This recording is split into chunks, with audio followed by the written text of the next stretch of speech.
अस्सलाम वालेकुम friends, welcome back to top Smarties. Drama serial Rahe Junoon जो अब जाकर काफ़ी इंटरेस्टिंग हुआ, क्योंकि यहाँ पर महर ने शबरेज़ को जो कह दिया कि उसके पीछे मत आया करो। अब यहाँ पर शबरेज़ के लिए महर की बात मानना लाजिम हो गया, इसलिए उसने तहैया किया कि आइंदा कभी भी वो महर के सामने नहीं जाएगा, उसके लिए अजियत नहीं बनेगा। उसकी आंखों में आंसू शबरेज़ की वजह से कभी नहीं आएंगे। वो घर आता है, काफ़ी टूटा हुआ दिल है। ऐसे में अपनी फैमिली को भी बता देता है कि महर ने उसे धुतकार दिया, महर से अब वो कभी नहीं मिलेगा। माँ बाप तो इस सिचुएशन का फ़ायदा उठाना चाहते हैं और अलियाना को सहारा बनाते हुए शबरेज़ के सामने खड़ा करना चाहते हैं, ताकि इन टूटे हुए नाजुक लम्हात में अलियाना उसका सहारा बने और शबरेज़ को वो इतना मजबूर कर दे कि अलियाना से शादी करना ही पड़े। इसलिए तो शबरेज़ का जो बर्थडे था, तो अलियाना सरप्राइज पार्टी अरेंज करती है। अब शबरेज़ को तो अपने बर्थडे की पार्टी पर आना ही था। अलियाना बहुत ही खुशी खुशी शबरेज़ के साथ केक कट करती है। यहाँ पर फिर पार्टी भी खूब धूमधाम से चलने लगी।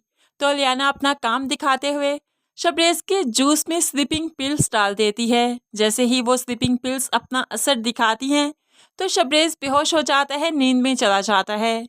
तभी अलियाना अपना मकसद पूरा करते हुए शबरेज़ को लाकर बेड पर लटाती है और पास ही अपना नेकलेस भी उतार कर रख दिया और खुद के कपड़ों को भी खुद ही से फाड़ दिया। रोने लगी और अपना सारा मेकअप अपने ही हाथों से बखेर दिया, ताकि जब शबरेज़ उठे उसे अंदाज़ा हो कि उसने अलियाना को ज़्यादती का निशाना बनाया। और फिर ऐसा ही हुआ।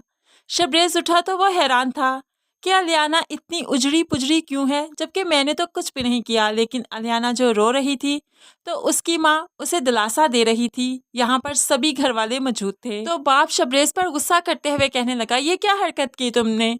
जब महर ने तुम्हें छोड़ दिया तो तुमने उन लम्हात का फ़ायदा अलियाना से उठाया। ऐसी हरकत की उम्मीद तुमसे मुझे बिल्कुल भी नहीं थी। शबरेज़ तो हैरान रह गया, मैंने किया क्या है, मेरा कसूर क्या है? तो यहाँ पर बाप कहने लगा, मैं बताऊँ तुम्हारा कसूर क्या है? तुमने इसे ज़्यादती का निशाना बनाया है। तुमने इसको कहीं मुंह दिखाने के काबिल नहीं छोड़ा। कौन अपनाएगा इसे?